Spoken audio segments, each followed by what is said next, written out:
Radio Sucesos 101.7 FM presenta su noticiero Sucesos con Milton Pérez y Verónica Larrea. Un periodismo libre para una democracia plena. Los hechos y las opiniones de los sucesos que marcan nuestro tiempo.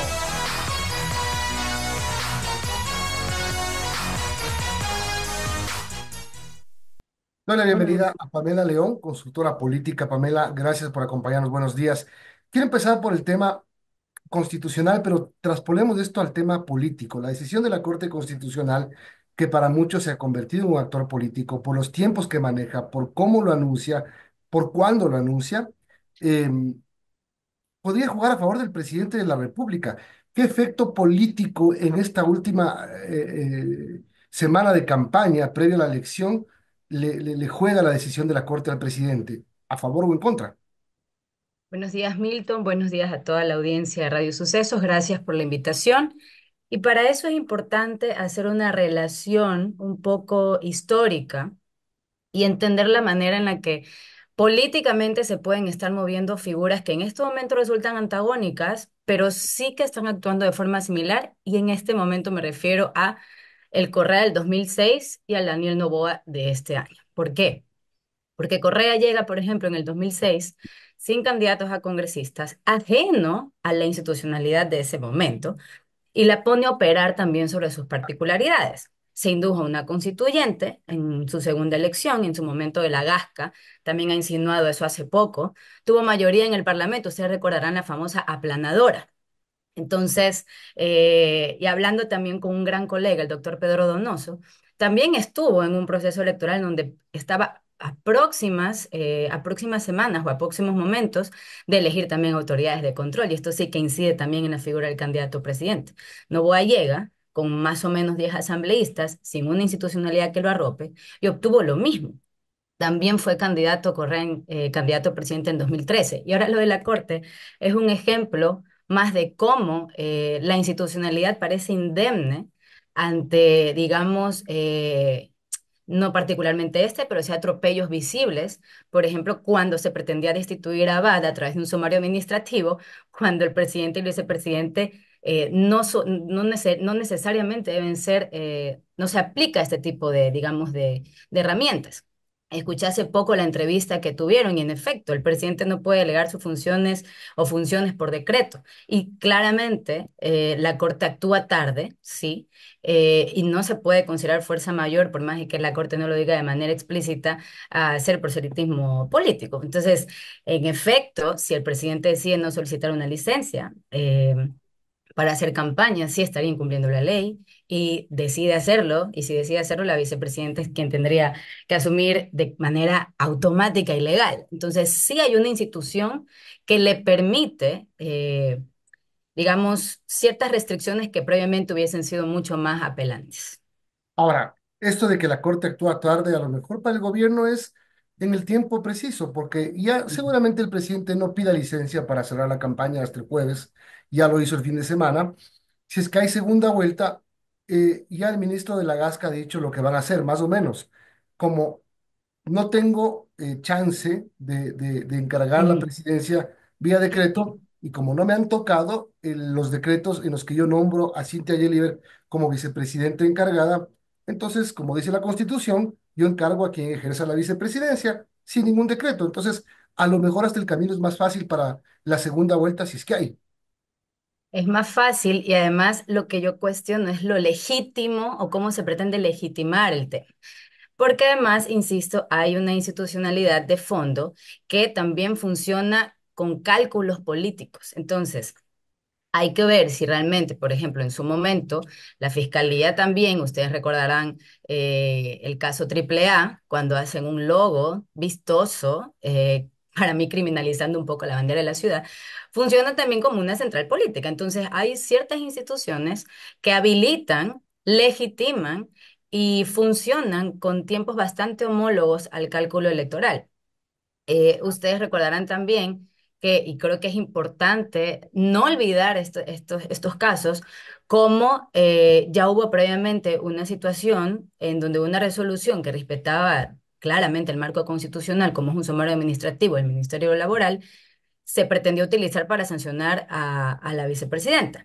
Entonces, ¿qué es lo que te dice eso? Porque más importante es analizar la parte estructural. Además de que es una violación grave al Estado de Derecho, lo que sí refleja es un precedente mediante, por ejemplo, este gobierno o cualquier otro podría, mediante mecanismos administrativos, inhabilitar a funcionarios electos de manera popular. Entonces, eso es lo que creo que hay que analizar. Y cuidado, por ejemplo, esta decisión pone en evidencia cómo el control político sobre las instituciones del Estado distorsiona el funcionamiento de la democracia y más bien podríamos estar hablando del uso de mecanismos de control que consolidan un régimen autocrático. Y en ese sentido, nosotros ya podemos hacer algunos símiles con otro gobierno, ¿sí? Que no necesariamente representa, y yo soy muy mezquina con la forma en la que aquí se habla de ideología, pero que representa ciertos movimientos que claramente disgregan la ideología, pero sí consolidan un tipo de gobierno que ya hemos visto cómo actuó. Hola, buenos días. En ese sentido, y hablando de todo lo que ha hecho el presidente Noboa, y también candidato, y viendo ya los últimos días de la campaña, es increíble cómo, por ejemplo, de hace unas semanas las encuestadoras daban como un empate técnico, después se superó esto, y bueno, cómo llega el presidente hasta donde llega con esta ventaja. ¿Qué se puede comentar de los aciertos que ha tenido, los desaciertos, o cómo pensar que esta situación no le afectó?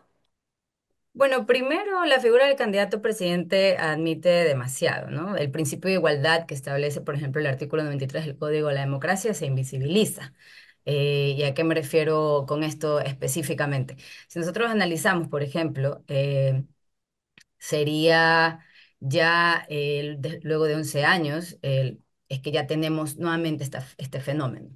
Y una de las cuestiones que sí hay que indicar es que claramente hay conflicto de interés y ventajas desleales frente a otros participantes, porque al mantener el poder ejecutivo, sí tiene acceso, digamos, a recursos estatales y una visibilidad pública que sus oponentes no. Entonces, lo vemos, por ejemplo, ahora un presidente en funciones puede capitalizar sus obras, acciones, fortalecer su campaña, puede inaugurar un hospital o implementar políticas populares como entregar becas en su momento. Ustedes recordarán también cuando se condonaron deudas y esto claro que influye en la opinión pública del electorado. Entonces ese principio de igualdad en mi análisis queda absolutamente anulado y hay que entender también lo que usted comenta que es importantísimo, cómo las encuestas empiezan a hablar de digamos, la posible llegada en primera vuelta. Yo no puedo decir si va a ser o no así, pero lo que sí cuestiono, y más allá de cuestionar, quisiera yo tener una explicación de quienes hacen las encuestas, porque en el momento en que se dice que el voto válido tiene un porcentaje determinado, entiendo que no podemos hablar de porcentajes ahora, pero sí no es menos cierto que en el momento en que se saca este porcentaje de exclusión para sacar el voto válido y se opera en fórmula con el voto directo, no comprendo por qué se asume el voto indeciso, se lo suma al nulo y al blanco, como que si el indeciso de cajón va a decantarse por nulos y blancos, cuando tiene 16 potenciales movimientos en esa papeleta. Entonces, la forma en la que ciertas digamos, decisiones en fórmula generan ciertos resultados, sí que genera un discurso que funciona mucho más a favor del presidente, porque una cosa es decir, nos faltan 3 puntos y otra cosa es cuidar, nos faltan 10 puntos y esto de diferencia. Entonces, ese framing que se establece desde una operación, desde una decisión de operación matemática, genera ese tipo de encuadres que pueden ser más favorables a un discurso triunfalista por parte de Novoa. Ujú. Buenas noches, 55. Estaba hablando con Pamela León, magíster en comunicación política. ¿Pueden ser unas elecciones sin mucha sorpresa? ¿O la sorpresa de la elección puede ser que esto se resuelva en una sola vuelta? Tomando en cuenta la polarización entre los dos que ha habido, ¿no? Porque estamos hablando de dos opciones y un empate de 14 más o menos. Me encanta que utilices la palabra polarización. ¿Por qué? Porque lo que parece que sí se ha consolidado antes de que se dé la elección es la idea de polarización entre dos bandos, ¿sí? Entonces, existe un electorado, ¿sí? Que ya viene sopesado por dos fuerzas incluso previo a la elección. No sé si me va a entender. Entonces, Mm. hay un imaginario que se consolida antes de las elecciones y ese imaginario que es favorable para, digamos, el primero. empieza a tener un poco más de forma desde esa de manera en que realidad. correcto. Entonces, ¿qué es lo que digo yo?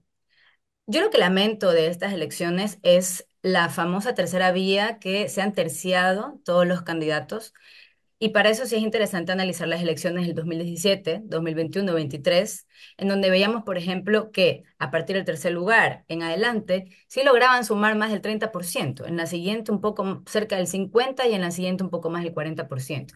Si nosotros analizamos netamente el voto directo, que de todas formas es distinto el cálculo, porque una cosa es los resultados oficiales del CNE y lo que se hace en encuesta, nosotros vemos que esas terceras vías no llegan entre todas a más del 11%. Entonces, es interesante ver este comportamiento. Ya veremos qué pasa en los resultados oficiales, a ver cómo se comporta ese porcentaje de indecisos, que insisto, no puede ser sumado al nulo y al blanco, o asumirse así.